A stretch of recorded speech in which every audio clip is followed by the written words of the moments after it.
శాసనసభ నియోజకవర్గ పరిధిలో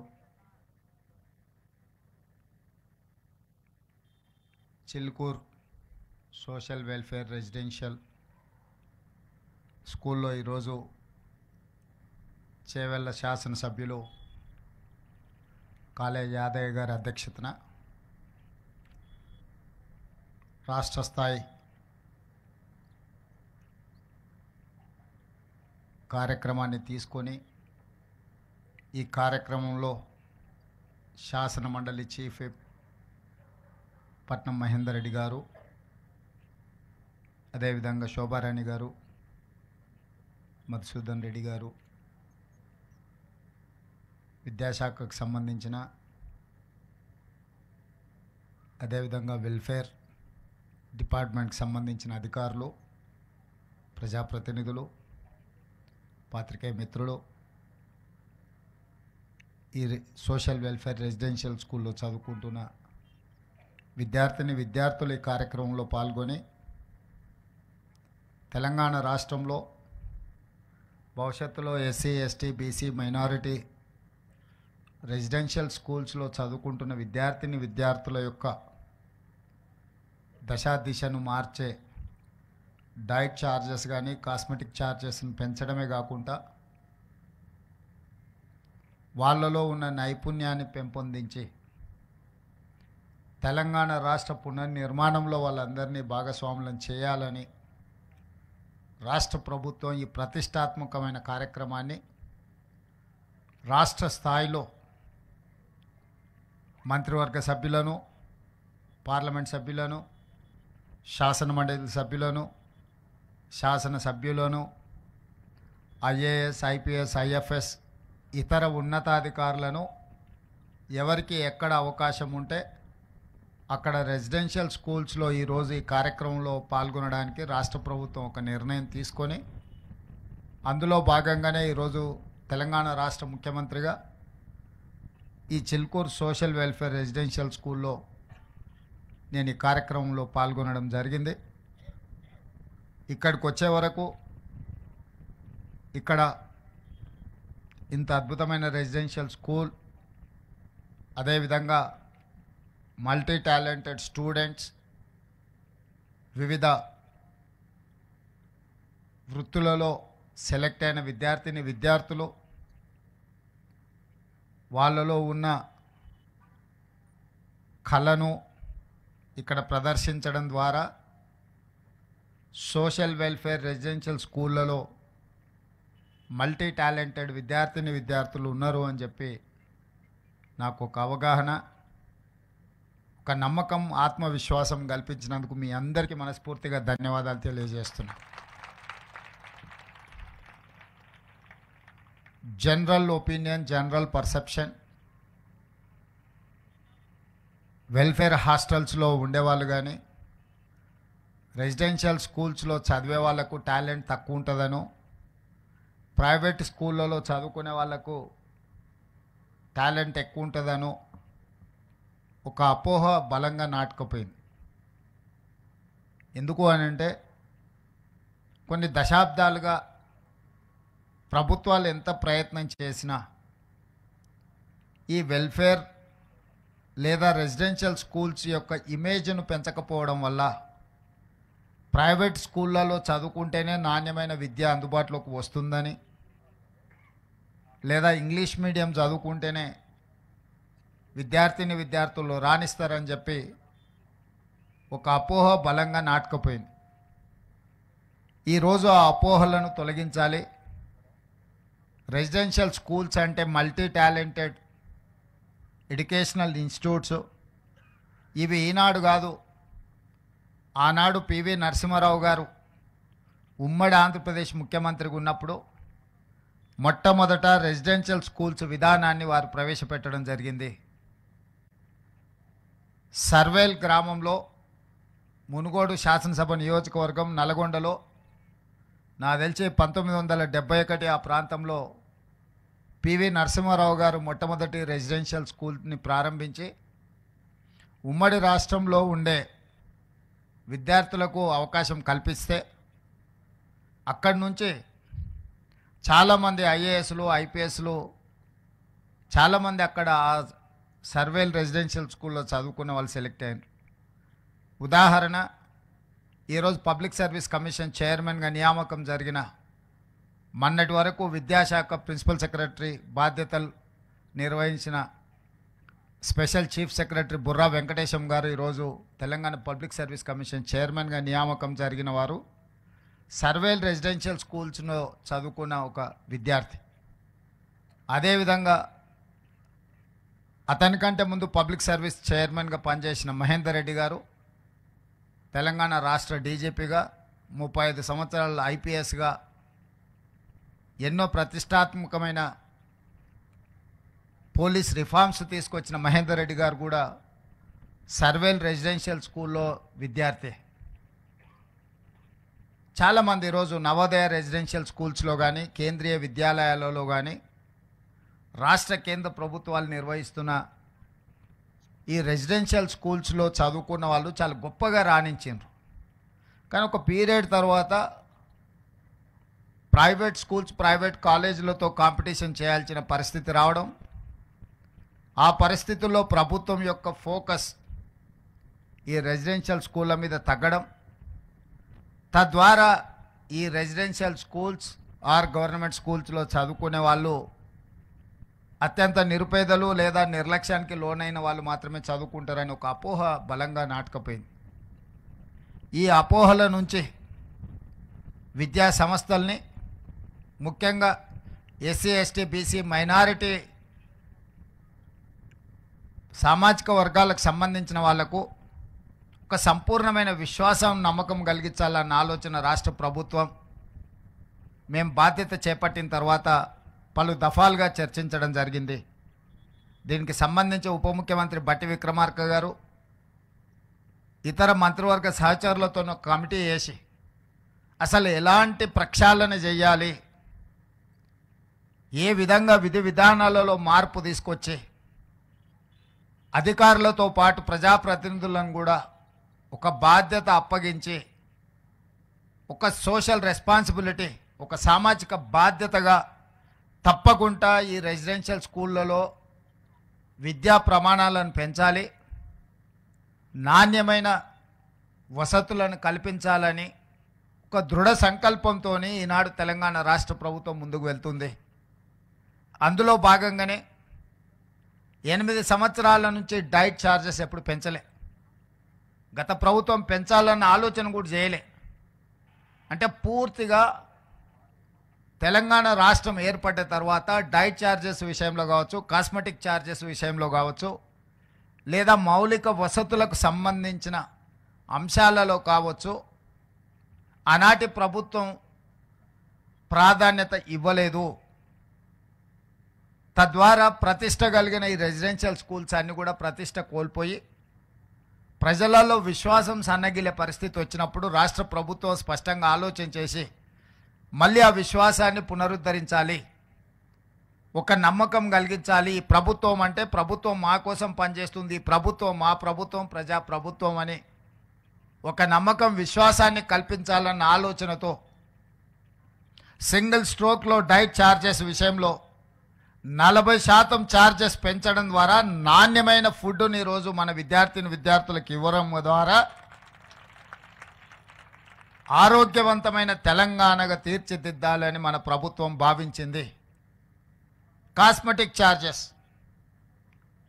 తండాలలో, గూడాలలో, మారుమూల పల్లెల నుంచి వచ్చిన పేద విద్యార్థులు కాస్మెటిక్ ఛార్జెస్ తల్లిదండ్రులను అడగలేక బాగా ఇబ్బంది పడుతున్న సందర్భంలో ఒకసారి కాస్మెటిక్ ఛార్జెస్ గురించి మొత్తం నివేదిక తెప్పించుకుంటే 16 సంవత్సరాల క్రితం దాదాపుగా 2008-09లో కాస్మెటిక్ ఛార్జెస్ పెంచితే 16 సంవత్సరాల నుంచి ఒక్క రూపాయి కూడా పెంచలేదు.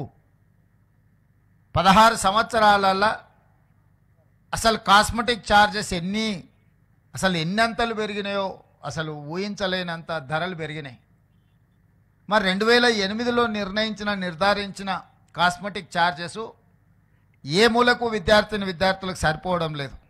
పోనీ అవైనా ప్రతి నెల విద్యార్థులకు చేరుతున్నాయంటే లేదా 6 నెలలకు సంవత్సరానికి ఒక్కసారి ఇస్తే అవి ఎలాంటి ఉపయోగం లేకపోవడం ద్వారా ఈ పిల్లలు తల్లిదండ్రులను అడగడానికి మొహమాట పడి ఇబ్బంది పడి ఒకవేళ తల్లిదండ్రులను అడిగినా ఒకసారి ఇవ్వడానికి ఉండి లేకపోవడం వల్ల చాలా ఇబ్బందులు ఎదుర్కొంటున్నారు. అందుకే ఈరోజు కాస్మెటిక్ ఛార్జెస్ 16 సంవత్సరాల తర్వాత పెంచుతున్నాం కాబట్టి మోర్ దాన్ 200% ఈరోజు మనం పెంచుకోవడం జరిగింది. స్వతంత్రం వచ్చినప్పటి నుంచి ఈ రోజు వరకు diet charges at a time 40% పెంచడం కానీ కాస్మెటిక్ ఛార్జెస్ 200%కి పైగా పెంచడం అనేది జరగలేదు. మొదటిసారి తెలంగాణ రాష్ట్ర ఏర్పాటులో తెలంగాణ రాష్ట్ర ప్రభుత్వంలో ఈనాడే ఇంత గొప్పగా ఛార్జెస్ పెంచడం జరిగింది. ఇంతటితో మా బాధ్యత తీరలేదు, నెరవేరలేదు. ఇది మొదటి పునాది రాయి మాత్రమే. ఈరోజు నేను శాఖకు సంబంధించిన అధికారులతో పాటు బోధనా సిబ్బందికి, బోధనేతర సిబ్బందికి కొన్ని అంశాలు నేను ప్రస్తావించదలుచుకున్నా. ఈరోజు తెలంగాణ రాష్ట్రంలో దాదాపుగా 26,000 ప్రభుత్వ పాఠశాలలు, రెసిడెన్షియల్ స్కూల్స్ ఉన్నాయి, 26,000+. 26,000 పాఠశాలలలో విద్యార్థులు చదువుకుంటున్నది 23 లక్షల మంది. అదే ప్రైవేట్లో 11,000 పాఠశాలలు ఉంటే 11,000 ప్రైవేట్ పాఠశాలలలో ఈరోజు 33 లక్షల మంది విద్యార్థులు చదువుకుంటున్నారు. నేను సూటిగా మా ప్రభుత్వ టీచర్లను నేను అడుగుతున్నా, ప్రైవేట్ స్కూల్స్లో చదువులు చెప్తున్న వాళ్ళు మీకంటే ఎక్కువ విద్యా ప్రమాణాలు ఉన్నవాళ్ళ, మీకంటే వాళ్ళకి ఏమైనా జీతభత్యాలు ఎక్కువ ఉన్నాయా? మీ స్కూల్స్లో ఉన్న మౌలిక వసతుల కంటే ప్రైవేట్ స్కూళ్ళలో ఎక్కువ ఏమైనా ఉన్నాయా? మరి ఎందుకు 26,000 ప్రభుత్వ పాఠశాలలలో 23 లక్షల మంది విద్యార్థులు చదువుకుంటే 11,000 ప్రైవేట్ పాఠశాలల్లో 33 లక్షల మంది విద్యార్థులు చదువుకుంటున్నారు? గ్రామాలలో పేదవాళ్ళు కూలికి పోయి అయినా సరే కూడబెట్టి పిల్లల్ని ప్రైవేట్ పాఠశాలలకు పంపించాలి, ఇంగ్లీష్ మీడియంలో చదివించాలని వాళ్ళు నానా తాపత్రయపడుతున్నారు. నిజంగా మనందరి బాధ్యత ప్రభుత్వ పాఠశాలలో నాణ్యమైన విద్యను అందించడం ద్వారా ఈ పిల్లల్ని డాక్టర్లుగా, లాయర్లుగా, ఇంజనీర్లుగా, వివిధ సబ్జెక్ట్స్లో వీళ్ళని నిపుణులుగా తయారు చేసి ఈ దేశ సంపదగా వీళ్ళని మారుస్తే ఈ రాష్ట్ర భవిష్యత్తు కాదు, ఈ దేశ భవిష్యత్తు, ప్రపంచానికి విజ్ఞానాన్ని అందించగలిగిన శక్తి మన విద్యార్థులకు ఉంది. ఈరోజు అమెరికాలో ఉండే సిలికాన్ వ్యాలీకి వెళ్తే మన తెలుగు వాళ్ళు 60% ఉంటారు. ఈ మల్టీ టాలెంటెడ్ స్టూడెంట్స్ని మీరు ఎందుకు గవర్నమెంట్ రెసిడెన్షియల్ స్కూల్స్లో, ఎందుకు గవర్నమెంట్ స్కూల్స్లో నుంచి మనం ప్రొడ్యూస్ చేయలేకపోతున్నాము? ఎందుకు వెనుకబడుతున్నాము? మనం ఎందుకు ఆత్మ పరిశీలన చేసుకోకూడదు? మనం ఎందుకు ఇది మన బాధ్యత అని మనం ఆలోచన చేయకూడదు? అది ప్రభుత్వంలో ఉన్న మా నుంచి మొదలు పెడితే వివిధ శాఖలలో, వివిధ హోదాలలో పనిచేస్తున్న అధికారుల వరకు, అదేవిధంగా బోధనా సిబ్బంది వరకు ఇది మన బాధ్యత కాదా? ఈరోజు మనం ఆ పిల్లలను వాళ్ళకి సరైన విధంగా వసతులు కల్పించకపోతే మనం సమాజానికి చేస్తున్న ద్రోహం కాదా? ఈరోజు వెల్ఫేర్, డెవలప్మెంట్ 2 కళ్ళ లాంటివి. కానీ వెల్ఫేర్లో పెట్టేది ప్రతి పైసా ఖర్చు కాదు. ముఖ్యంగా విద్యాశాఖ మీద, విద్యార్థుల మీద మనం పెడుతున్న పెట్టుబడి ఖర్చు కాదు.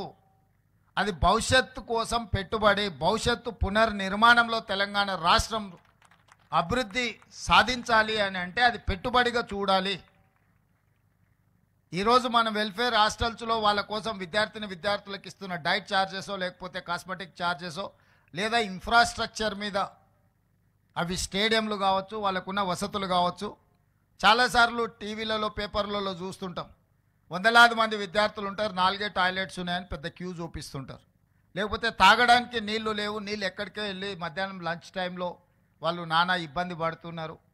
లేకపోతే పిల్లలు పడుకోవడానికి చలికాలం వస్తే కనీసం వసతులు కూడా లేవు, కనీసం కప్పుకోవడానికి దుప్పట్లు కూడా లేవు. పాఠశాల ప్రారంభోత్సవ రోజుల్లోనే వాళ్ళకు స్కూల్ డ్రెస్సెస్ కానీ, లేకపోతే టెక్స్ట్ బుక్కులు కానీ ఇతర ఇవ్వడం లేదు అని మనం ఇప్పటికీ టీవీలలో, పేపర్లలో చూస్తున్నాం. ప్రతిసారి అకాడమిక్ ఇయర్ స్టార్టింగ్లో ఈ సమస్యలను అన్నిటిని చూస్తున్నాం. మరి 40, 50, 60, 70 ఏండ్ల నుంచి మనం నేర్చుకున్నది ఏంది? మనకు తెలుసు నెక్స్ట్ ఇయర్ జూన్లో అకాడమిక్ ఇయర్ స్టార్ట్ అవుద్ది అని. మరి జూన్లో స్కూల్స్ కాలేజీలు స్టార్ట్ అవుతున్నాయంటే మనం ఒక సంవత్సరం ముందు నుంచే నెక్స్ట్ ఫైనాన్షియల్ ఇయర్కి ప్రణాళిక చేసుకొని ఏ విధంగా వాళ్ళకు స్కూల్ డ్రెస్ల నుంచి మొదలు పెడితే వాళ్ళకి పాఠ్యపుస్తకాల వరకు విత్ ఇన్ ద టైం అందించాలి అన్న ఆలోచన మనం ఎందుకు ప్రణాళికబద్ధంగా చేసుకోలేకపోతున్నాము? మనం ఐఏఎస్లని ఇంత ఉన్నతాధికారులను ఇంత వ్యవస్థను పెట్టుకొని ఈ వ్యవస్థ ఈ సమస్యను పరిష్కరించడానికి ఎందుకు మనం ప్రణాళికబద్ధంగా ముందుకు వెళ్తలేము? ఇది ప్రభుత్వ పరంగా మనం ఆత్మ పరిశీలన చేసుకోవాల్సిన అవసరం ఉన్నది. పిల్లలు అకాడమిక్ ఇయర్ స్టార్ట్ అయినాక పుస్తకాలు రాకపోతే 6 నెలల తర్వాత మనం ఇస్తే ఏం ప్రయోజనం? ఆ స్కూల్ పిల్లలకి ఇవ్వాల్సిన స్కూల్ డ్రెస్సులు విత్ ఇన్ ద టైం ఇవ్వకపోతే వాటి ప్రయోజనం ఏంది? ఇట్లాంటి సమస్యల్ని ప్రతి సంవత్సరం వచ్చే సమస్యలు శాశ్వతంగా వీటికి ఒక పరిష్కారం చూపించాల్సిన బాధ్యత పాలకుల మీద, ప్రభుత్వం మీద, ఉన్నత అధికారుల మీద ఉన్నది. ఈ బాధ్యత నుంచి మనం తప్పించుకోలేము, ఈ బాధ్యత నుంచి మనం పారిపోలేము. ఈ బాధ్యతను సామాజిక బాధ్యతగా మనం తీసుకోవాల్సిన అవసరం ఉన్నది. అదేవిధంగా నిన్న మనం చాలా హాస్టల్స్ వీటిలో ఫుడ్ పాయిజన్ అయినట్టు పిల్లల్ని హాస్పిటల్కు తీసుకెళ్ళి ఈ మధ్యకాలంలోనే ఒక అమ్మాయి చనిపోవడం అనేది ఆ తల్లిదండ్రులకు ఎంత బాధ ఉంటుంది. ఆర్థిక పరిస్థితి బాలేకపోవడం వల్ల తల్లిదండ్రులు వాళ్ళ పిల్లల్ని హాస్టల్స్లో పెడుతుండ్రు, కానీ వాళ్ళ పిల్లల మీద ప్రేమ లేక కాదు కదా. వందలాది కోట్ల రూపాయలు సంపాదించిన తల్లిదండ్రులకు వాళ్ళ పిల్లల మీద ఎంత ప్రేమ ఉంటుందో, రోజు కూలీ చేసుకున్న పేదవాడికి కూడా తన కన్న బిడ్డల మీద అంతకంటే ఎక్కువ ప్రేమ ఉంటుంది తప్ప తక్కువేం ఉండదు. శ్రీమంతులకు వాళ్ళ పిల్లల పట్ల ఎక్కువ ప్రేమ ఉంటుంది, పేదలకు ప్రేమ తక్కువ ఉంటుంది అన్న భావన సరైనది కాదు. మరి వాళ్ళ పిల్లలు మనల్ని నమ్మి, ఈ ప్రభుత్వాన్ని నమ్మి, ఈ సిబ్బందిని నమ్మి ఈ రెసిడెన్షియల్ స్కూల్స్లో వాళ్ళ పిల్లలను చేర్పిస్తే వాళ్ళ సంక్షేమము, వాళ్ళ యోగక్షేమాలు మనం సరైన విధంగా చూడకుండా నిర్లక్ష్యం చేస్తే ఆ పిల్లలు చనిపోతే ఆ బాధ్యత ఎవరు తీసుకోవాలి? ఇది మన గౌరవం, మన ప్రతిష్టను పెంచేదా, లేకపోతే మన గౌరవ ప్రతిష్ట మసకబారేదా? ఈరోజు మనందరం ఆత్మ పరిశీలన చేసుకోవాలి. ఇట్లాంటి సంఘటనలు పునరావృతం కాకుండా చూసుకోవాల్సిన బాధ్యత ప్రభుత్వం మీద ఉన్నది, సిబ్బంది మీద ఉన్నది. కొన్నిసార్లు మనం ఏదైనా డైట్ విషయంలో లేకపోతే మౌలిక వసతుల విషయం మాట్లాడితే మాకు 6 నెలలు 8 నెలలు బిల్లులు రావడం లేదు, కిరాణా కొట్టుల్లో మేము అప్పు తెచ్చి నడిపిస్తున్నాం, 8 నెలలు మేము మా అప్పులకు మిత్తిలు కట్టాలంటే మేము ఎక్కడో ఒక దగ్గర నాణ్యత తగ్గించాల్సిందే అన్నట్టుగా చర్చలు వస్తున్నాయి. అందుకే ఈనాడు ప్రభుత్వం స్పష్టంగా నిర్ణయం తీసుకున్నది, ఎవ్రీ మంత్ 10th లోపల గ్రీన్ ఛానల్ ద్వారా అన్ని నిధులు ఈ రెసిడెన్షియల్ స్కూల్స్కి, హాస్టల్స్కి, కాలేజెస్కి సంబంధించిన ప్రతి రూపాయి 10 తారీఖు లోపల గ్రీన్ ఛానల్ అడగాల్సిన పని లేకుండా స్ట్రైట్గా వాళ్ళ ఖాతాలకు పోయే విధంగా, అది డైట్ ఛార్జెస్ కావచ్చు, కాస్మెటిక్ ఛార్జెస్ కావచ్చు, ఇతర విద్యా సంస్థల నిర్వహణకు సంబంధించిన నిధులు ప్రతి నెల 10 తారీఖు లోపల ఆటోమేటిక్గా విడుదలయ్యేటట్టు ఈ మధ్యలోనే ఆర్థిక శాఖ మంత్రి గారికి, అధికారులకు నేను ఆదేశాలు ఇవ్వడం జరిగింది.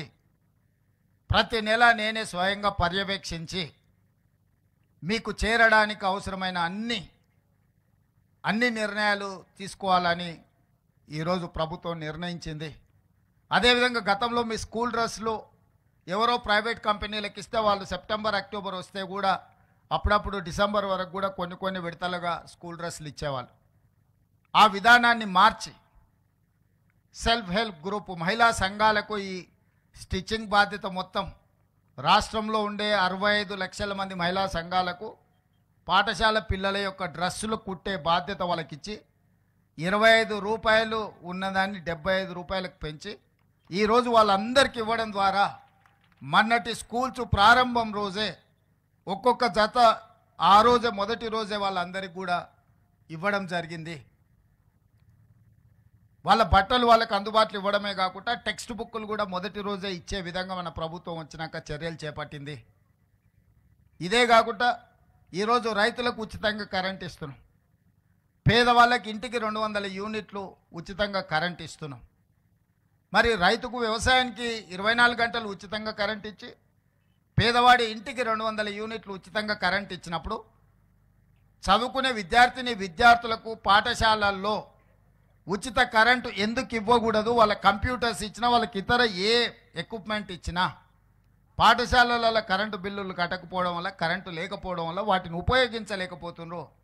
అందుకే రాష్ట్ర ప్రభుత్వం స్పష్టంగా నిర్ణయం తీసుకొని ఆల్ రెసిడెన్షియల్ ఆర్ గవర్నమెంట్ స్కూల్స్కి అంతా ఉచితంగా కరెంట్ ఇవ్వండి అని ఆదేశాలు ఇచ్చినాము. ఈరోజు ప్రభుత్వ ఆధ్వర్యంలో నిర్వహిస్తున్న ఏ స్కూల్స్ కానీ కాలేజీలు కానీ ఏవైనా ₹1 కూడా కరెంటు బిల్లు కట్టాల్సిన అవసరం లేదు. వాళ్ళకు ఉచిత కరెంటు ఇవ్వడం ద్వారా వాళ్ళ విద్యా ప్రమాణాలు పెంచాలి అని చెప్పి ఈరోజు స్పష్టంగా మన ప్రభుత్వం నిర్ణయం తీసుకున్నది. ఇదే కాకుండా ఈరోజు డైట్ ఛార్జెస్ మెనూను కూడా మనం రిఫార్మ్ చేసుకొని ఒక మంచి డైట్ ఛార్జెస్ ఇవ్వడమే కాకుండా అధికారులను కూడా ప్రతిరోజు మీతో పాటు తినే విధంగా మీ బోధన సిబ్బంది, బోధనేతర సిబ్బంది, కలెక్టర్లకు, జిల్లా స్థాయి అధికారులకు కూడా నేను ఆదేశాలు ఇచ్చిన. ఖచ్చితంగా వారంలో మీరు 2 రోజులు 3 రోజులు ఈ పాఠశాలలు పర్టికులర్గా రెసిడెన్షియల్ స్కూల్స్ విజిట్ చేయాలా. విద్యార్థులతో కూర్చొని భోజనం చేయాలి. భోజనం యొక్క నాణ్యత ఏ విధంగా ఉందో రిపోర్ట్ చేయాలి. అదేవిధంగా ఎమ్మెల్యేలకు, మంత్రులకు కూడా వాళ్ళు ఎక్కడ క్షేత్రస్థాయిలో విజిట్లకు పోయినా తప్పకుండా పాఠశాలల్ని సందర్శించాలి అని చెప్పి ఆదేశాలు ఇవ్వడం జరిగింది. ఐఏఎస్, ఐపీఎస్ అధికారులు కూడా ఇక ముందు మీ దగ్గరకు వచ్చి మీ లోకల్గా ఉండే ఎస్ఐలు, ఎంఆర్ఓలు, ఎంపీడీఓలే కాదు, మీ జిల్లా కలెక్టర్లు, మీ జిల్లా ఎస్పీలు, ఉన్నతాధికారులు కూడా మీ పాఠశాలలకు వచ్చి మీ పిల్లలందరినీ కలిసి అసలు మీకున్న సాధక బాధకాలు తెలుసుకొని మీ బోధన విషయంలో కానీ, మీ భోజన విషయంలో కానీ ఉన్న నాణ్యత ప్రమాణాలను పరిశీలించడానికి అధికారులందరికీ ఆదేశాలు ఇవ్వడం జరిగింది. ఇంక్లూడింగ్ చీఫ్ సెక్రటరీ క్షేత్రస్థాయిలో పర్యటనలు చేయమని మన ప్రభుత్వం ఆదేశాలు ఇచ్చింది. భవిష్యత్తులో మీ కలెక్టర్లు, మీ ఎస్పీలు మీ దగ్గర వచ్చి కూర్చుంటారు. మీరు వాళ్ళని చూసి ఇన్స్పైర్ కావచ్చు. ఐఏఎస్, ఐపీఎస్లు అయితే ఏ రకంగా మీరు రాణించవచ్చో, భవిష్యత్తులో మీకు ఒక రోల్ మోడల్ ఉండాలి అని అంటే ప్రజాప్రతినిధులతో పాటు ఉన్నతాధికారులు కూడా మీ హాస్టల్స్ మీ దగ్గరికి వస్తే ఖచ్చితంగా వాళ్ళందరూ కూడా మిమ్మల్ని ఇన్స్పైర్ చేసే అవకాశం ఉంటుంది. వాళ్ళకు కూడా అందుకే ఆదేశాలు ఇచ్చినాం. ఇదే కాకుండా ఈరోజు డాక్టర్లుగానో, లాయర్లుగానో, ఇంజనీర్లుగానో, ముఖ్యంగా ఇంజనీరింగ్ సైడ్ ఎవ్రీ ఇయర్ మనం ఆల్మోస్ట్ 1,00,000 నుంచి 1,10,000 మంది ఇంజనీరింగ్ విద్యార్థులు పట్టాలు తీసుకొని బయటకు వస్తారు. ఉద్యోగాలు 10,000 మందికి కూడా వస్తలేవు. దీని కారణం ఏంది అంటే పట్టా సర్టిఫికేట్ తీసుకుంటారు కానీ వృత్తి నైపుణ్యం ఉండడం లేదు, స్కిల్ లేకపోవడం వల్ల. అందుకే ఈరోజు డిప్లొమా నుంచి certificate course, diploma course, degree course ఏది మీ సర్టిఫికేట్ వచ్చినా మీకు నైపుణ్యం లేకపోతే మీకు ఉద్యోగ ఉపాధి అవకాశాలు రావు. మీరు ఉద్యోగం చేయడమే కాదు, 10 మందికి ఉద్యోగాలు ఇవ్వాలంటే మీలో నైపుణ్యం పెరగాలి. అందుకే తెలంగాణ రాష్ట్రంలో 75 ఐటీఐలను, ఇండస్ట్రియల్ ట్రైనింగ్ ఇన్స్టిట్యూట్స్ 50-60 సంవత్సరాల క్రితం మొదలు పెడితే వాటి సిలబస్ ఆ రోజుల్లోనే నిర్ణయించారు. ప్రపంచం ఎంతో వేగంగా అభివృద్ధి పదం వైపు నడుస్తుంది కానీ అక్కడ సిలబస్ మాత్రం మారలే. మనం పుట్టకముందు ఉన్న సిలబస్ ఈరోజు మనం అక్కడ ట్రైనింగ్ తీసుకుంటున్నాం. ప్లంబరో, ఎలక్ట్రీషియనో, మెకానికో, లేకపోతే ఇతర చాలా అంశాల పట్ల మనం ట్రైనింగ్ తీసుకుంటున్నాం. కానీ అది బయటకు వస్తే మనం ఇక్కడ నేర్చుకుంటున్న దానికి బయట ప్రపంచంలో ఉన్నదానికి ఏమాత్రం పొంతం లేదు. ఎంతో అవుట్డేటెడ్ అయిపోయిన సిలబస్ నేర్చుకుంటున్నాం.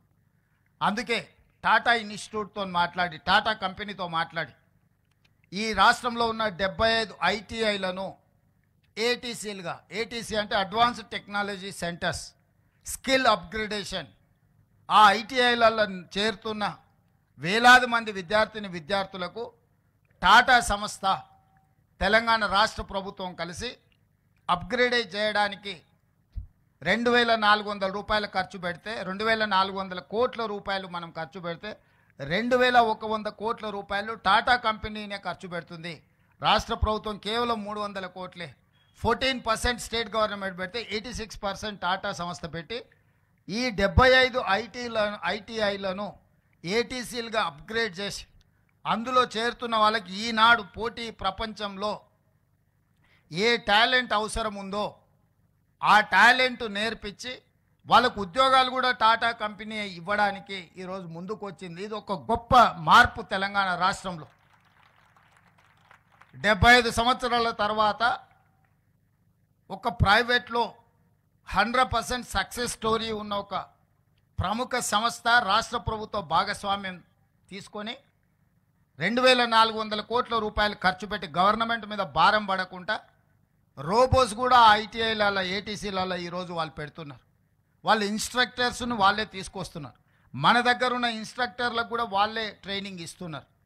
ఈ రకంగా ఈరోజు మనం ఐటీఐలను అప్గ్రేడ్ చేసుకొని వేలాది మంది తెలంగాణ యువతకు వృత్తి నైపుణ్యం నేర్పించి శిక్షణ ఇవ్వడం ద్వారా ఉద్యోగ అవకాశాలు కల్పిస్తున్నాము.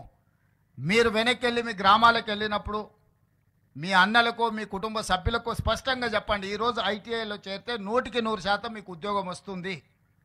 చేరడం ద్వారా మనం మన భవిష్యత్తుని తీర్చిదిద్దుకోవాలి.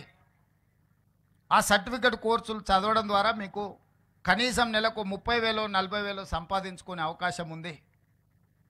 అదేవిధంగా ఇంజనీరింగ్ కాలేజీలలో చేరుతున్న వాళ్ళకు కూడా 4 ఇయర్స్ డిగ్రీ ఉంటే 4 ఇయర్స్ వాళ్ళు థియరీలే చదువుకుంటున్నారు. చదువు అయిపోయిన తర్వాత బయటకు వస్తే ప్రాక్టికల్ ఎక్స్పీరియన్స్ లేకపోవడం వల్ల ఉద్యోగ అవకాశాలు రావడం లేదు.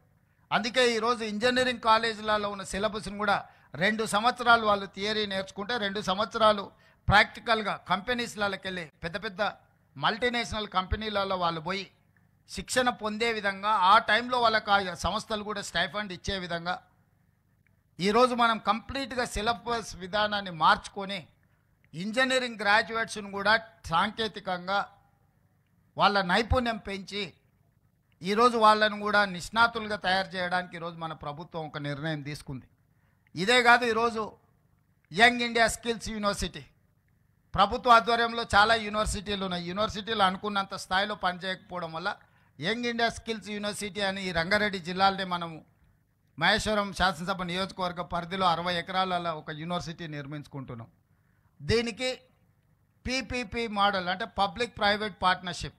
ఈరోజు మహీంద్రా వెహికల్స్ మనం చూస్తున్నాం. అంత పెద్ద కార్పొరేట్ సంస్థ యజమాని ఈరోజు young India skill university chairperson, అతనే బోర్డ్ చైర్మన్గా ఉంటాడు. అందులో రెడ్డి ల్యాబ్స్ కానీ అరబిందో కానీ ఇతర ఫార్మా కానీ ఐటీ కానీ డిఫరెంట్ కంపెనీలకు సంబంధించిన సీఈఓలు ఆ బోర్డు డైరెక్టర్స్గా ఉండి వాళ్ళే సిలబస్ తయారు చేసి వాళ్ళే విద్యార్థులను సెలెక్ట్ చేసి వాళ్ళే ట్రైనింగ్ ఇచ్చి సర్టిఫికెట్ కోర్సులు, డిప్లొమా కోర్సులు, డిగ్రీ కోర్సులు అందులో వాళ్ళకు నేర్పించి అందులో చదువుకున్న వాళ్ళందరినీ వాళ్ళే ఉద్యోగాలు ఇచ్చే విధంగా ఈరోజు మల్టీ టాలెంటెడ్ విద్యార్థులందరినీ కూడా శిక్షణ ఇచ్చి వాళ్ళ కంపెనీలలో తీసుకోవడానికి ఈరోజు యంగ్ ఇండియా స్కిల్స్ యూనివర్సిటీని ఈరోజు మనం ప్రారంభించుకున్నాం. దేశానికే ఆదర్శం ఈ యంగ్ ఇండియా స్కిల్స్ యూనివర్సిటీ. అదేవిధంగా స్పోర్ట్స్, మొన్ననే ఒలింపిక్ గేమ్స్ ఇవన్నీ చూసినాం. మనం 140 కోట్ల జనాభా ఉన్న మనము ఒక్క గోల్డ్ మెడల్ కూడా తెచ్చుకోలే. మరి ఇంతమంది యువత ఉండి మనము స్పోర్ట్స్లో రాణించకపోతే ప్రపంచ దేశాల ముందు మన దేశానికి అవమానం కాదా? నేను మొన్న సౌత్ కొరియా పోయి వచ్చిన. అక్కడ సౌత్ కొరియా స్పోర్ట్స్ యూనివర్సిటీ పోతే ఆ దేశానికి 32 మెడల్స్ వస్తే ఆ ఒక్క యూనివర్సిటీలోనే 16 మెడల్స్ వచ్చినాయి. ఒక అమ్మాయికి 3 గోల్డ్ మెడల్స్ వచ్చినాయి ఆర్చరీలో. అంటే ఒక అమ్మాయి ఆ యూనివర్సిటీలో చదువుకొని రాణిస్తే శిక్షణ తీసుకుంటే ఒకే అమ్మాయి ఒలింపిక్స్లో 3 గోల్డ్ మెడల్స్ సాధించింది. ఒక చిన్న దేశము హైదరాబాదు నగరంలో ఎంత జనాభా ఉందో టోటల్గా దేశంలో అంత జనాభా ఉంది. అట్లాంటి వాళ్ళు 32-34 మెడల్స్ ఒలింపిక్స్లో తెచ్చుకుంటే 140 కోట్ల జనాభా ఉన్న భారతదేశం గుడ్లప్పగిచ్చి చూస్తుంది. ఇది మన దేశానికే గౌరవం కాదు. అందుకే తెలంగాణ రాష్ట్రం ఆలోచించి 2028 ఒలింపిక్స్లో ఖచ్చితంగా గోల్డ్ మెడల్స్ తెలంగాణ రాష్ట్రానికి సంబంధించిన క్రీడాకారులే సాధించాలి అని యంగ్ ఇండియా స్పోర్ట్స్ యూనివర్సిటీని కూడా మనం ప్రారంభించుకుంటున్నాము. మొన్ననే మనం ఆర్డినెన్స్ తీసుకొచ్చిన అసెంబ్లీలో బిల్లు పాస్ చేసి స్పోర్ట్స్ యూనివర్సిటీతో పాటు స్పోర్ట్స్ అకాడమీ ఎవరైతే టాలెంటెడ్ పిల్లలు ఉన్నారో వాళ్ళకు పూర్తిగా గవర్నమెంట్ శిక్షణ ఇచ్చి వాళ్ళకి అన్ని వసతులు ఏర్పాటు చేసి క్రీడలలో వాళ్ళని రాణించే విధంగా వాళ్ళకి శిక్షణ ఇవ్వాలి అని ఈరోజు రాష్ట్ర ప్రభుత్వం నిర్ణయం తీసుకున్నది. ఈరోజు మనము క్రీడలలో రాణించకపోతే మన దేశం యొక్క గౌరవం ప్రతిష్ట ప్రపంచ దేశాల ముందు రాణించదు. వీటన్నిటిని దృష్టిలో పెట్టుకోవాలి. మనం మీకు తెలుసు నిఖత్ జరీన్ అని ఒక అత్యంత సామాన్యమైన కుటుంబం నిజామాబాద్ నుంచి బాక్సింగ్ ఛాంపియన్షిప్ సాధిస్తే ఆ అమ్మాయికి మనము స్పోర్ట్స్లో రాణించినందుకు DSP post group 1 DSP post డైరెక్ట్గా అన్ని మినహాయింపులు ఇచ్చేసి ఆ అమ్మాయిని డిఎస్పి అధికారిగా నియమించినాం. సిరాజ్ క్రికెట్లో రాణిస్తే అతనికి ఎడ్యుకేషన్ లేకపోయినా అతనికి పూర్తిగా రిలాక్సేషన్ ఇచ్చి అతను కూడా డిఎస్పి ఉద్యోగం ఇచ్చినాం. నేను ఎందుకు ఈ విద్యార్థుల ముందు ఇవన్నీ ప్రస్తావిస్తున్నా అంటే చదువుకుంటేనే ఉద్యోగం వస్తుంది, చదువుకుంటేనే మన లైఫ్కి ఒక భద్రత ఉంటుందని కాదు. మీరు క్రీడలలో రాణించినా డెఫినెట్గా ప్రభుత్వ ఉద్యోగాలే కాదు, ప్రపంచంలో ఎన్నో అవకాశాలు ఎదురు చూస్తున్నాయి మన కోసము. క్రీడలలో రాణించండి, మల్టీ టాలెంటెడ్. ఇంతకుముందు అక్కడ పిల్లలు మరి వాళ్ళు ట్రైనింగ్ ఎవరు ఇచ్చినో అద్భుతంగా మృదంగ వాద్యం కానీ లేకపోతే ఇక్కడ నందకిషోర్ అబ్బాయి పాడిన విధానం కానీ ఇవన్నీ మీలో ఉన్న దాగిన మట్టిలో మాణిక్యాలు. మీరు వీటిని మీలో ఉన్న ఎక్స్ట్రా టాలెంట్ ఏది ఉందో టీచర్స్ కానీ ఇక్కడ ఉండే సిబ్బంది కానీ నా సూచన ఎక్స్ట్రా టాలెంటెడ్ స్టూడెంట్స్ని పికప్ చేయండి. అది స్పోర్ట్స్ కావచ్చు, గేమ్స్ కావచ్చు, అదర్వైజ్ అదర్ టాలెంట్స్ ఏవైనా ఉంటే వాళ్ళని గుర్తించండి, వాళ్ళకి శిక్షణ ఇప్పిద్దాము. వాళ్ళు భవిష్యత్తులో బాగా రాణించే విధంగా ప్రభుత్వం వాళ్ళకి అన్ని రకాల వసతులు మనం ఏర్పాటు చేద్దాము. మల్టీ టాలెంటెడ్ ఎడ్యుకేషనల్ హబ్గా మన వెల్ఫేర్ స్కూల్స్ని, కాలేజీలని, వెల్ఫేర్ హాస్టల్స్ని తీర్చిదిద్దాలి. అదేవిధంగా మా యాదయ్య గారు రోడ్ల గురించి కలిసినప్పుడల్లా ఖచ్చితంగా చేవెళ్ళ నియోజకవర్గానికి సంబంధించి అభివృద్ధి గురించి అడుగుతూనే ఉంటాడు. అదేవిధంగా ప్రిన్సిపాల్ గారు కూడా ఇక్కడ టాయిలెట్స్ విషయంలో కానీ, క్లాస్ రూమ్స్ కానీ, అదేవిధంగా స్టేడియం గురించి వీటన్నిటి గురించి అడిగినరు. తప్పకుండా ఇక్కడ శ్రీధర్ అధికారిగా ఉన్నారు, వారికి సూచన చేస్తున్నా ఈ Chilkur residential social welfare residential స్కూల్స్కి ఏ ఒక్కటి కూడా తక్కువ ఉండడానికి వీల్లేదు. ఎనీ అదర్ కార్పొరేట్ స్కూల్తోని మనం కాంపిటీట్ చేయాలి. దీనికి కావాల్సిన అన్ని అంశాలను 360 డిగ్రీస్ మీరు పరిశీలించి అన్ని ప్రతిపాదనలు తీసుకొని రండి. మనం తక్షణమే వీళ్ళకు మంజూరు చేద్దాము. ఒక మంచి వాతావరణం, ఒక గుడ్ అట్మాస్ఫియర్. 1987లో మొదలైన ఈ స్కూల్ని ఇప్పుడు మనం అప్గ్రేడ్ చేసుకోవాల్సిన అవసరం ఉన్నది. ఈరోజు ప్రపంచంతో పోటీ పడే విధంగా ఎలాంటి మౌలిక వసతులు ఉండాలనో దానికి సంబంధించి అన్ని రకాల ప్రతిపాదనలు తీసుకురండి. ఈరోజు ఇవే కాదు, SC, ST, BC, minority schools ఏవైతే ఉన్నాయో చాలా వరకు మంజూరైనా కానీ ఎవ్వరికీ ఎలాంటి వసతులు లేవు. పోల్ట్రీ ఫార్మ్స్ బంద్ అయితే అందులోనో, లేకపోతే ఎవరైనా దివాలా తీసిన కాలేజీలు ఉంటే అందులోనూ ఈ రెసిడెన్షియల్ స్కూల్స్ నడుపుతున్నారు. దాంతో బాగా ఇబ్బంది ఎదుర్కొంటున్నారు. అందుకే young India integrated residential schools అని ఒక నూతన విధానం, దేశంలో ఎక్కడ లేని విధానం మనం తీసుకొచ్చినాం. చేవెళ్ళకు కూడా అది ఇస్తున్నాం. అంటే ప్రతి నియోజకవర్గంలో 25 ఎకరాలలో 120 నుంచి 150 కోట్ల వరకు పెట్టుబడి పెట్టి ఒక అద్భుతంగా కార్పొరేట్ స్కూల్స్ లెవెల్లో ఇన్ఫ్రాస్ట్రక్చర్ ఇచ్చి ఎస్సీ, ఎస్టీ, బీసీ, మైనారిటీ పిల్లలందరూ 2000 నుంచి 2500 మంది విద్యార్థులు ఒకే దగ్గర చదువుకునే విధంగా ఈరోజు మౌలిక వసతులు ఏర్పాటు చేయడానికి రాష్ట్ర ప్రభుత్వం నిర్ణయం తీసుకున్నది. అందుకే విద్యాశాఖ నా దగ్గర పెట్టుకున్నా, స్వయంగా ముఖ్యమంత్రిగా నేనే పర్యవేక్షిస్తున్న వీటన్నిటినీ. Young India integrated residential schools కావచ్చు, యంగ్ ఇండియా స్కిల్స్ యూనివర్సిటీ కావచ్చు, యంగ్ ఇండియా స్పోర్ట్స్ యూనివర్సిటీ కావచ్చు, ఆల్ వెల్ఫేర్ రెసిడెన్షియల్ స్కూల్స్ వీటన్నిటిని నేనే ప్రత్యక్షంగా పర్యవేక్షించి వీటిని పూర్తిగా కోల్పోయిన ప్రతిష్టను మళ్ళీ సాధించుకునే వరకు మనందరం కష్టపడి పనిచేయాలని చెప్పి ముఖ్యమంత్రి దగ్గర ఉంటేనే అధికారులు గౌరవంతోనో భయంతోనో సామాజిక బాధ్యతతోనో పనిచేస్తారన్న ఆలోచనతోని ఈరోజు మంచి అధికారులను నియమించడం జరిగింది. ఆ అధికారులందరికీ కూడా నా సూచన, ఇది మన బాధ్యత. ఈ పిల్లలు మన పిల్లలు, వీళ్ళు ఎవరో కాదు, వాళ్ళు అనాథలు కాదు, వాళ్ళు ఈ ప్రభుత్వం, ఈ రాష్ట్రం యొక్క సంపద. ఈ సంపదను తీర్చిదిద్దినప్పుడే ఈ తెలంగాణ పునర్నిర్మాణం అనేది వేగంగా మనం సాధించగలుగుతాము. ఈ యువతను మనం తెలంగాణ పునర్నిర్మాణంలో భాగస్వాములం చేయాలంటే నాణ్యమైన విద్యతో పాటు నాణ్యమైన శిక్షణ వీళ్ళకి ఇవ్వాలి, నాణ్యమైన మౌలిక వసతులను ఏర్పాటు చేయాల్సిన అవసరం మన అందరి మీద ఉన్నది. దానికి సంపూర్ణంగా ఎన్ని వేల కోట్ల రూపాయలని ఈసారి విద్యాశాఖకు 21,000 కోట్ల రూపాయలు కేటాయించినము. భవిష్యత్తులో ఇంకా నిధులు పెంచుతాము. ఇది ఖర్చు కాదు, భవిష్యత్ తరాలను నిర్మించడానికి పెడుతున్న పెట్టుబడి. ఈ పెట్టుబడి తెలంగాణను బలోపేతం చేస్తుంది, తెలంగాణను అభివృద్ధి పదం వైపు నడిపిస్తుంది, తెలంగాణ ప్రతిష్టను నిలబెడుతుంది. ఈరోజు ఈ వెల్ఫేర్ రెసిడెన్షియల్ స్కూల్స్ కాలేజెస్ మీద పెడుతున్న పెట్టుబడి మనం ఖర్చుగా చూడొద్దు, దీన్ని భవిష్యత్ తరాల పెట్టుబడిగా చూడాలి. అందుకే ఈ బాధ్యత, ఈ రెస్పాన్సిబిలిటీ నేనే తీసుకున్నా, నేనే స్వయంగా పర్యవేక్షిస్తా. భవిష్యత్తులో నేను కూడా ఎక్కడికి వెళ్ళినా రెసిడెన్షియల్ స్కూల్స్ విజిట్ చేస్తా, పిల్లలతో ఇంటరాక్ట్ అవుతా, మీ నాణ్యమైన భోజనం ఏ విధంగా ఉందో పరిశీలిస్తా. ఎవరైనా ఎక్కడైనా తప్పిదాలకు పాల్పడితే ఖచ్చితంగా వాళ్ళను శిక్షిస్తాము. మీరు స్పష్టంగా గుర్తుపెట్టుకోండి, ఎవరైతే బాధ్యత ఉందో. నేను విద్యార్థులకు కూడా మీరు మెస్ కమిటీలాగా పెట్టుకోండి. నేను అధికారులకు కూడా సూచన చేస్తున్నా.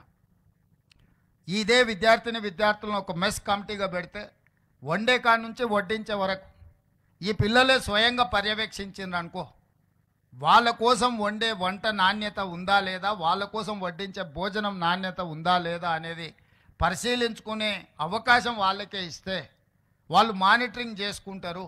ఎక్కడైనా తప్పిదం జరిగితే వాళ్ళే సరిదిద్దుకునే అవకాశం ఉంటుంది. కాబట్టి ఆల్ రెసిడెన్షియల్ స్కూల్స్లో నేను అధికారులకు సూచన చేస్తున్నా, మెస్ మేనేజ్మెంట్ కమిటీలను విద్యార్థుల నుంచి ఒక కమిటీని ఫామ్ చేసి వాళ్ళ నుంచే కొంతమందిని వంట వండే కాడ నుంచి పరిశీలించడానికి పెట్టుకుంటే వాళ్ళే సూపర్వైజ్ చేసుకుంటారు. వాళ్ళకు కూడా ఒక అవగాహన పెరుగుతుంది.